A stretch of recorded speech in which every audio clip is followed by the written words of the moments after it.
హనుమ తొందరగా ప్రసన్నులైపోవాలంటే ఎక్కడ చేయమని చెప్పిందో తెలుసా అండి పరాశర సంహిత?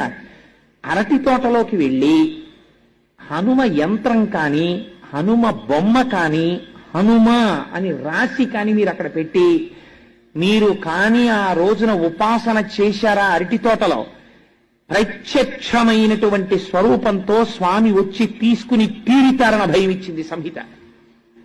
అన్నిటికన్నా ఆయన తొందరగా ప్రీతి దేనివల్ల పొందుతారో తెలుసా అండి?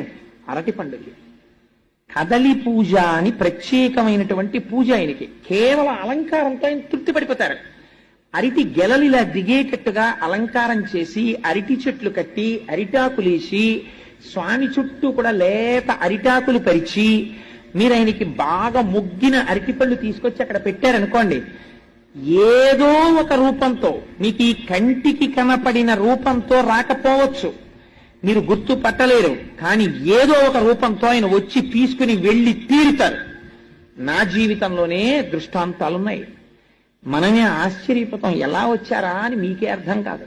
నేను మొన్న ఆఫీసులో ఉండగా నాతో మొన్న ఒక